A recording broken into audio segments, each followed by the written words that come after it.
Hello there, Jonathan here from Preston Builds, and I was going through my YouTube videos the other day and I realised it's been 8 months since my last Lego City update. What? What? I know, right? I thought that was pretty bad too. So the last update was when we moved the Lego City from our much smaller garage to this much larger, bigger space where we have just a lot more room to expand the Lego City in the future, which is going to be really, really good. And because it's been 8 months, I thought I'd do another Lego City update for you now. So let's get into it. I usually start things off on the other side of the Lego City, but I'm going to mix things up and start at this end where we've recently added these two Chinese New Year's set, the Spring Lantern Festival and the Temple Fair. I got instructions off Rebrickable to make the Temple Fair a similar style to the Spring Lantern Festival, so them two go next to each other, and I think that they look really good. As you can see, it's got the same entrance as the Spring Lantern Festival and with that white wall, and yeah, look really good next to each other, very similar. And on the end of those two, I've added the Lego Friends Botanical Gardens, but again, this is one that I got from Rebrickable. This is a brick artisan model that uses two of the sets as well as some other parts. And I just thought that this set would go really well on the end of these two Chinese New Year's sets. With the sets being so low, I thought it'd be okay to have it at the front so that you can see the modular buildings behind. I added this walkway outside the front of the sets using the same style lamppost that was on the Spring Lantern Festival and just added some pot plants as well going down the middle and mixed up the tile as well. Just gave it a little bit of pattern going down the centre of there just to break up all that grey. So behind these sets, like I said, we have a row of modular buildings. These sets along here are not all tiled in because these locations are not really set in stone. Assembly Square and the new museum I would like to be in a more prominent place in the Lego City. I do have a big plan for the museum, which I'll tell you about later when we get to the place that I want to put it. But as things stands, these modular buildings are here just to fill in the space, really. Somewhere to store them while I wait for them to get into their permanent place. Coming down from those modular buildings, we have our Shady Alley, where we have our homeless guy going through the dumpsters looking for some trash. And then some guys at the back there, they look to be talking about work because he's got a briefcase. I mean, what else could that be? And then next we have this mock here that my friend gave me.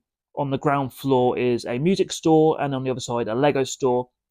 And then as you can see, the interior on the upper floors on the left, there is some interior, but on the right it's empty. I do need to work on those interiors. I've got a few ideas for that. And also, because I have a Lego store already in a Lego City, I may decide to change the Lego store into something else. Outside of that building, we have a little bus stop, and slightly down the street from there, we have a small recycling area. This is a Lego City set that came out last year that I've added to the city. I think it looks really good. Above from the recycling area, we have our first little raised area, which is where you'll find the Town Hall modular building overlooking the town square. This was not complete in my last Lego City update, and it's not complete now actually. I just need to get a lot more flowers for these trees so they look more like these front two. So we have these four buildings on the raised area overlooking the town square, which are Cafe Corner, Parisian Restaurant, Town Hall as I stated, and then the Jazz Cafe, which is an alternative build of Assembly Square. And then between the Town Hall and the Jazz Club, we have a small wedding ceremony going on. The other buildings overlooking the town square are the police station and the boutique hotel. The police station is one of the modulars that I would like to move. I'm not a huge fan of having the police station on the town square. I think the police station is one of those buildings that does need road access, just in case of an emergency. You need a police car or a police motorbike to pull up outside, not having to traipse through the town square with your criminals like the donut thief here. Or is it the donut thief? Who knows? Maybe that's the donut thief and they've caught an imposter. Or a doppelganger. Who knows?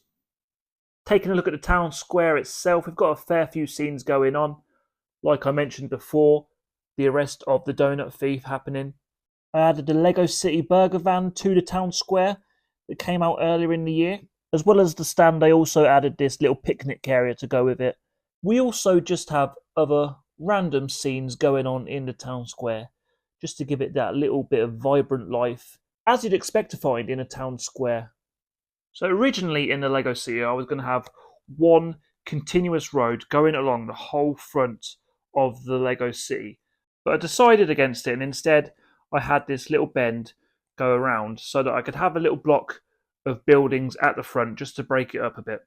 And on that block of building, we have the Palace Cinema and the Jazz Club this side, and then on the other side we have the Friends Central Perk and Apartments complex here, again designed by Brick Artisan, the same person who designed the Botanical Gardens. And as well as that Friends set, we have the bookstore, because obviously this is 1.5 base plates. I could only fit the bookstore this side, just to make it that 2 base plate depth, like the Palace Cinema and Jazz Club. This area does need a bit of work still. The sidewalks are very plain. I need to fill them with some minifigures and some more details as well, maybe to get some greenery in there. Trees and flowers will always make the sidewalk look a lot better in my opinion. And then the same on the other side as well. I've got this area of the road that I need to do something with, and again, no minifigures to speak of on the sidewalk, just a lonely guy off to the cinema. Maybe he's off to see Madam Web, who knows. The same can't be said about this side of the sidewalk. It's absolutely bustling with energy, as you can see. Plenty of minifigures, but what are they actually queuing for? They are queuing for the TikTok sensation Spudman. So this is Spudman and his Jack of Potato food van. This is what everyone is queuing up for at the minute in the Lego City. His Jack of Potatoes are that good, apparently. No, this is just a little scene that I came up with for Instagram and TikTok. It won't be staying, because obviously, as you can see, it takes up a lot of the sidewalk and a lot of my minifigures, to be fair. On this part of the city, the sidewalk, we've got trees, lampposts, some flowers as well, even some fire hydrants. It makes it look a lot better than the plain part of the city that's over here. So it's all in the details, really, when it comes to making the Lego City look really good. In this part of the city, I wanted to keep my 3 large buildings together, but it's come under a lot of criticism in the comments that I've got the 3 Marvel buildings so close together. I thought it was a good idea to have the 3 Marvel buildings together, but a lot of you don't seem to think so. You feel that it's not very realistic having these together. So it's something that I want to change in the future. Definitely separate them up. And it'll also add more height to different sections of the city, which could be good as well. But for now, this is obviously where I placed the Avengers Tower at the beginning of the year. And especially because the bowling alley was so low, I thought that it would be good to have those 2 buildings behind it so you could still see it over the top of the bowling alley. But, you know, obviously I can't always be right. I've got to listen to you guys as well. So look forward to those being moved in the future.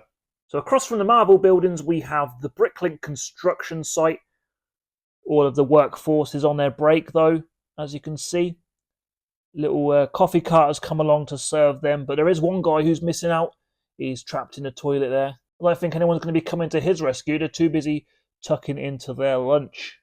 Finishing off that row is the Pet Shop Modular, and on the corner is the Corner Garage. Coming into the last section of the Lego City, starting off with the Detective's Office, which actually does act as the entrance to the Diagon Alley, which does sit behind it. A few Harry Potter characters have spilled out of Diagon Alley and started to blend in with the Lego City, which has shocked some of the residents in the Lego City. We've got a guy here who doesn't seem happy with his haircut that he got from Owls, and I definitely don't think she's impressed with it. So this is the last section of the Lego City, and this is where I want to start making some changes. I want to get rid of these road plates and have the whole area as a pedestrian area. That means, though, that the fire brigade would have to come out of this location because it needs road access for the fire truck. So I do think this area would look good as a pedestrian area with the buildings being shops and restaurants and stuff like that. We've got a Grand Emporium, obviously, the diner, the Lego store, an arcade. That's a cafe and chicken restaurant at the back there with a custom half pipe. And then you've got your pub and lastly a brick bank on the corner. Along with turning this into a pedestrian area, this is also where I wanted to add the museum. More specifically, up on this raised area, I'll have the museum up here on its own with more of a park feeling around it with trees and benches. Make the area a real focal point of the city. This is also where I'd like to start my transition to the mills plates for the Lego City. This area here is 3 base plates wide, and I've already made a start on the mills plate for that section, just need to get a lot more plates. It's a very expensive project, so it's something that I'll have to do gradually over time. But I'm going to start off with that raised area to begin with, and then gradually work my way down to this new pedestrian area that I was talking about.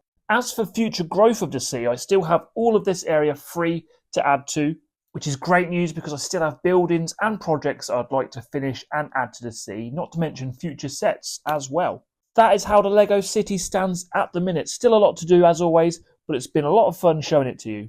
I'd love to hear your thoughts and suggestions, so make sure to put them in the comments for me. Thanks for watching, and we'll see you next time.